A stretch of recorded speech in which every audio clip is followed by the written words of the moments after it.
বিসমিল্লাহির রহমানির রহিম। তো জাহিদুল আসতেছে, ওকে সচক্ষে দেখার আগ্রহ ছিল।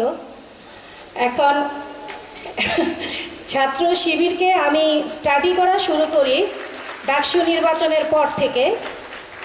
এর আগে শুধু আমি জানতাম যে ছাত্র শিবিরের যে সভাপতি নির্বাচন হয় সেটা নির্বাচনের মাধ্যমে হয়, অন্য কোনো ক্রাইটেরিয়া নেই, ভোটাভুটি হয়, সেখান থেকে নির্বাচিত হয়। এবং জগন্নাথ বিশ্ববিদ্যালয়ের ইংরেজির ছাত্র জাহিদুল যে ছাত্র শিবিরের সভাপতি হয়েছে সেটা আমি জানতাম, কিন্তু সচক্ষে দেখিনি। ওদেরকে স্টাডি করা শুরু করি ডাকসুর পর থেকে। ডাকসুতে বিপুল জয়ের পরে আমি সাদিক ক্যাম্প সম্বন্ধে জানলাম, জাহিদুল সম্পর্কে জানলাম, তাদের অ্যাক্টিভিটিস কাজগুলো দেখছি। তো যে জিনিসটা আমি আমার কথা হচ্ছে, আমি যা বলবো কারো পছন্দ হতে পারে, নাও হতে পারে।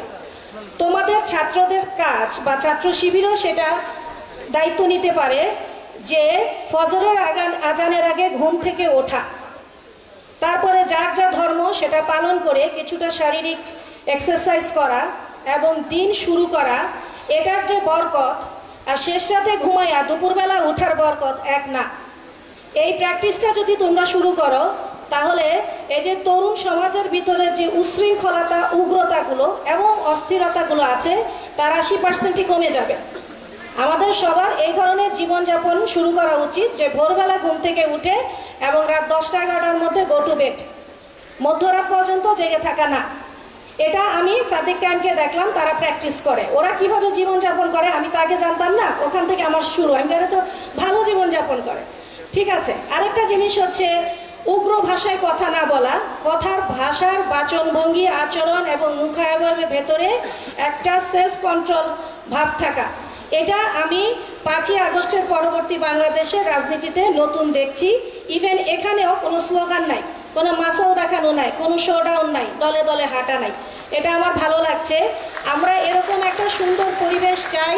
5ই আগস্ট পরবর্তী বাংলাদেশ এই ছাত্র সমাজ নতুন ধারায় পরিচালিত করবে। আমরা এরকম বাংলাদেশ চাই বলেই, পরিবর্তন চাই বলেই জুলাইয়ে এত হাজার হাজার ছেলে পেলে রক্ত দিয়েছে। জুলাই পরবর্তী বাংলাদেশ এরকমই হওয়ার কথা। জগন্নাথ বিশ্ববিদ্যালয়ের আমার হলে আমি হলটা পরিচালনা করি সার্বজনীনভাবে, কোনো নির্দিষ্ট দলের প্রতি অন্ধ হয়ে না। আমার নির্দিষ্ট একটা ক্রাইটেরিয়া আছে, সেই ক্রাইটেরিয়ার ভিত্তিতেই হলে মেয়েরা উঠে এবং হল সুন্দরভাবেই আলহামদুলিল্লাহ পরিচালিত হচ্ছে। এবং এর একটা ক্রেডিট আমি ছাত্রদলকে দিব, কারণ ছাত্রদল একটা বড় সংগঠন হলেও আমার হলে কোনো প্রকার ডিস্টার্ব করে না। তারা মেয়ে তোলার ব্যাপারে কখনো জ্বালায় নাই, এখনো ছাত্রদলের কোনো কমিটি হলে হয়ই নাই। সুতরাং এর একটা ক্রেডিট ছাত্রদল অবশ্যই পাবে। আর একটা বড় ক্রেডিট পাবে আমার প্রশাসন। প্রশাসন কখনোই আমার কাজের উপরে প্রভাব বিস্তার করেনি, আমাকে স্বাধীনতা দিয়েছে কাজ করার জন্য। আমি খুব স্বস্তিতেই হলের কাজ করছি, না প্রশাসন জ্বালায়, না ছাত্রদল বা কোনো ছাত্র সংগঠন জ্বালায়। এই পরিবেশটা যাতে ধারাবাহিকভাবে বজায় থাকে, এর জন্য এই ছাত্র সংগঠনগুলোকেই দায়িত্ব নিতে হবে। আমাদের জকসুর আইন পাশ হয়েছে, খুব শীঘ্রই আমরা জকসু নির্বাচন করব এবং ইনশাল্লাহ আমাদের প্রশাসনের কাজ হচ্ছে সুষ্ঠু নির্বাচন করা এবং ইনশাল্লাহ আমরা সেটা করে দেখাবো। আমরা সুষ্ঠু নির্বাচন করার ক্রেডিট নিতে চাই।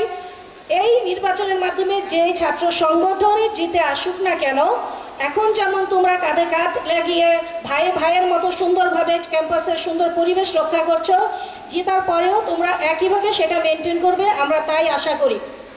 আজকে মেধাবী পুরস্কার দেওয়া হচ্ছে একজন কবির নামে, কবি মতিউর রহমান মল্লিক।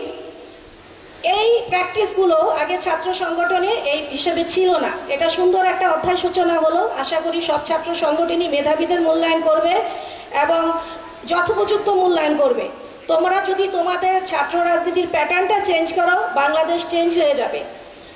আমি আমাদের সময়কার কথা বলবো। আমাদের সময়ে একটা ছেলে মেয়ে ঢাকা বিশ্ববিদ্যালয়ে যখন আমরা পড়তাম, আমরা চারপাশের সমাজের জন্য আইকনিক ছিলাম। তারা বলতো তার মতো হবা। এটা যেন আবার শুরু হয়। তুমি শুধু তোমার বিশ্ববিদ্যালয়ের জন্যই তুমি দায়িত্ব পালন করবে না, তুমি যে গ্রাম থেকে, যে এলাকা থেকে উঠে আসছো, সেখানেও তুমি একটা আদর্শের প্রতীক হবা। অন্যান্য ছোট ছেলে মেয়েরা যেন তাদের বাবা মাদেরকে বলে তুমি ওর মতো হবা, ওর মতো ভদ্র হবা, মার্জিত হবা। এটা আমরা চাই। আমরা বাংলাদেশের যুব সমাজকে নতুন ধারায় দেখতে চাই। আজকে আমি গাড়ি নিয়ে ঢাকা বিশ্ববিদ্যালয়ের ভেতর দিয়ে এসেছি, অনেক পরিচ্ছন্ন লেগেছে, কোনো বাইরের লোকজন দেখিনি, অনেক সুন্দর লেগেছে ঢাকা বিশ্ববিদ্যালয়ের ভেতরটা। আর কয়েকদিন আগে অনেক বাজে লাগতো, আমি ফেসবুকে একটা পোস্ট দিয়েছি। এখন আমাকে একজন বলছে, ম্যাডাম জগন্নাথ বিশ্ববিদ্যালয়ের দিকেও তাকায়েন।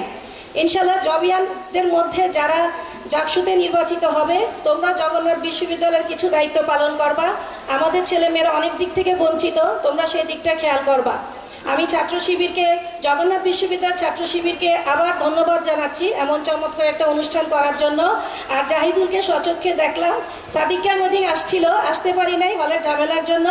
জাহিদুল, তোমাকেও শুভকামনা, তুমি আমাদের জগন্নাথ বিশ্ববিদ্যালয়ের প্রোডাক্ট।